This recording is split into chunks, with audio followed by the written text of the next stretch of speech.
C'est vrai que ça se passait très bien, Elisabeth. Hein. Vraiment, moi, j'ai jamais. Moi, j'étais vraiment. Voilà, c'est plus moi qui emmerdais les autres. D'ailleurs, je m'en excuse que. D'accord. Et aujourd'hui, mais c'est pareil. Aujourd'hui, pardon, c'est pas que vous soyez si vieux, cher Cyril. Mais aujourd'hui, moi, mon père, il exerce en Seine-Saint-Denis, ça se passe très bien aussi. Bien sûr. Et vraiment, je vous dis, non. Comment ?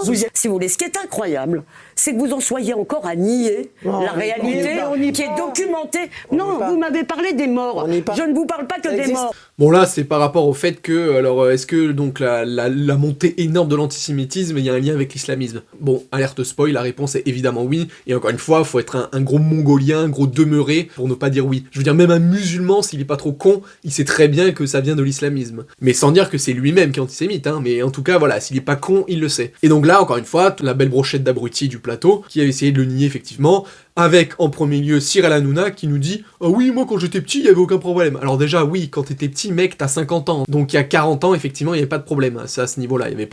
C'était pas autant la merde en France. Ensuite, après, il dit « Oui, mais mon père, il travaille toujours là-bas à Seine-Saint-Denis et il y a aucun problème. » Non mais ton père, il est arabe déjà. Donc il a un joker. Et en plus, il est médecin. Et en plus, il doit être dans une bonne rue. Enfin, il traîne pas dans des cités, je pense, que le père d'Hanouna. Donc c'est sûr qu'il va pas se faire emmerder. Donc voilà, ça, c'est des phrases de merde qui servent à rien, qui sont vides de sens. Donc, je suis absolument triste pour les enfants de Gaza. Je souhaite vivement que le Hamas arrête de les tenir en otage. Et j'espère que vous le souhaitez également. Car c'est le Hamas qui aujourd'hui a mis son quartier général sous l'hôpital Shifa. C'est encore un exemple du fait que quand on est du point de vue musulman palestinien, il faut toujours s'excuser, dire oui, alors bon, je suis pour, mais c'est vrai, je condamne ça, ça et ça. Par contre, quand on est du point de vue d'Israël, on n'a jamais rien à condamner. Donc, que ça soit leur politique coloniale, que ça soit leur camp de concentration à ciel ouvert qui est Gaza, qu'ils empêchent les Gazaouis de sortir, enfin voilà, tout ça, on n'en parle pas. La nouvelle excuse des pro-israéliens, pour ne pas les condamner, c'est dire « Oui, mais Israël, ils veulent attaquer le Hamas, et pas le peuple palestinien, mais le problème, c'est que le Hamas, il se cache sous des hôpitaux. Donc c'est eux les gros enfoirés. » Non mais, à un moment donné, on s'en branle. Oui, ça taille, mais ils sont malins, ils sont pas cons, ils se mettent sous un hôpital. Mais après, libre à vous, les Israéliens, de bombarder un hôpital. Je veux dire, ça serait nous. On se met faut toujours être empathique et se mettre à la place de l'autre. Ça serait nous. On aurait un problème avec un pays ou une organisation qui est bien ciblée. Ils se cacheraient sous un hôpital. Est-ce que la France bombarderait un hôpital ? Franchement, je pense pas. Et s'ils le faisaient, je pense que là, la société se soulèverait contre le gouvernement. Si Israël, c'est leur choix de vouloir bombarder des hôpitaux, des écoles, même s'il y a le Hamas, ils ont qu'à trouver une autre solution. Y aller à pied, avec des armes en main, et infiltrer le truc comme ça, au lieu de bombarder comme des gros salopards. Je suis désolé. Ah oui, mais alors, nous, on veut juste tuer le Hamas, c'est pas notre faute s'ils se cachent derrière un hôpital. Non mais c'est quoi cet argument de merde ? Pitoyable. Mais moi, où j'habite, il n'y a pas ces problèmes-là. C'est vrai qu'il y a des problèmes, quelquefois, qu'il y a eu des problèmes d'antisémitisme, il y a eu des problèmes où il y a des petites choses raquettées, des petites choses il y a eu des problèmes, mais on parle de quelque chose de beaucoup plus précis. France, vous prenez un cas à Villepinte, un cas en Seine-Saint-Denis, mais il n'y a pas que la Seine-Saint-Denis. Un cas en Seine-Saint-Denis. Vous insultez toute la Seine-Saint-Denis. Moi, j'ai des amis juifs non, qui moi, j'insulte pas du tout toute la Seine-Saint-Denis. Je m'attache aux mots, monsieur. C'est vraiment une honte de dire ça. Heureusement, encore heureux que c'est pas partout en France. Sinon, oui, là je pense que ça serait la guerre civile. Je veux dire, ce qu'on voit dans tous les reportages, tous les vidéos, même les vidéos de gens qui viennent de citer eux-mêmes et qui filment ce qui se passe et tout, toutes les dingueries qui se passent. Arrêtez de cacher, arrêtez de mentir, quoi. C'est un truc de dingue. Et en fait, c'est encore pire de faire ça. En fait, ça fait que dégoûter les blancs, les occidentaux de ces gens comme ça. C'est putain, ne niez pas les faits.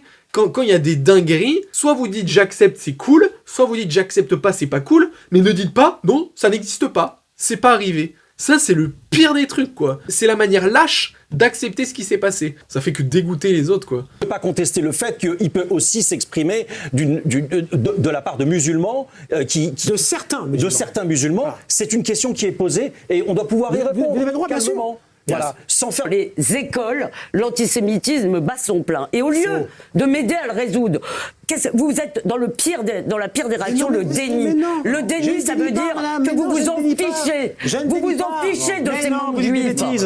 Mais non. Bon, elle a totalement raison. D'être dans le déni, c'est encore pire. C'est ne pas vouloir aider. Pour toutes les merdes qui pensent autrement, là. Je vais essayer de donner d'autres exemples pour vous aider à comprendre. Prenons un autre cas où, voilà, il n'y a plus de religion, il n'y a plus d'arabe, hein, parce que c'est bon, là, on en a assez parlé. Prenons, je sais pas, le Japon. Une culture qui, au moins, ne fait pas de vagues et ne fait pas chier. Et admettons, en 10 ans, il y a 5 5 millions de Français qui vont vivre au Japon. Et là-bas, il se trouve que les Français se restent entre eux, dans les mêmes quartiers, bah ouais, ils parlent la même langue, ils ont la même culture, donc voilà, ils se mettent ensemble. Et ils commencent à foutre la merde, à s'imposer culturellement, à parler plus fort, parce qu'on sait que les Asiatiques, et notamment les Japonais, sont beaucoup dans l'introversion, etc., le calme, la retenue, et donc nous, voilà, en tant qu'Occidentaux, on est des grosses merdes, et voilà, on fait chier les gens dans le transport, et parmi ces 5 millions de Français, il y a 10 000, 50 000, ou même 100 000 personnes qui sont des délinquants, parce qu'ils trouvent pas de boulot, ils sont pas forcément bien intégrés, etc., eux-mêmes s'ostracisent, et donc, dans ces Français, qui foutent la merde, qui commencent à voler,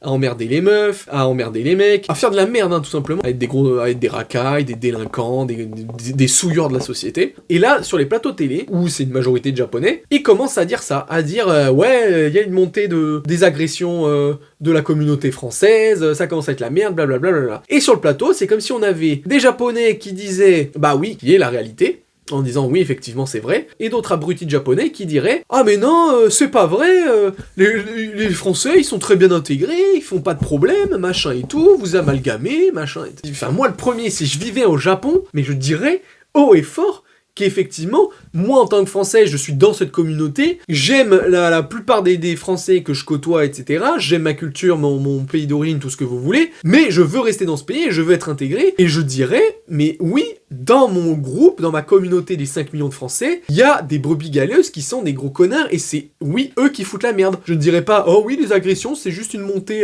nationale, il y a aussi des Japonais dedans. Non, je dis, oui, effectivement, parmi toutes les agressions, il y a une majorité qui provient de notre minorité à nous, française. Et en fait, c'est ça qui est dingue. Communautés, en fait, elles sont soudées entre elles, quoi qu'il arrive. Même si elles font de la merde. Et ça s'est vu dans plein de situations. Charlie Hebdo, hein, pour la marche, il y a eu 0 arabe musulman. Pour la marche de l'antisémitisme, 0 arabe, 0 musulman. Et ça veut pas dire que les gens sont antisémites ou quoi. C'est juste que, comme la communauté prévaut, eh ben, ils préfèrent rester entre eux. Et c'est juste une preuve flagrante que vivre dans un territoire et un pays donné, avec des communautés différentes, ça peut pas donner une harmonie parfaite. Ça donnera forcément des tensions, surtout quand c'est dans des temps difficiles.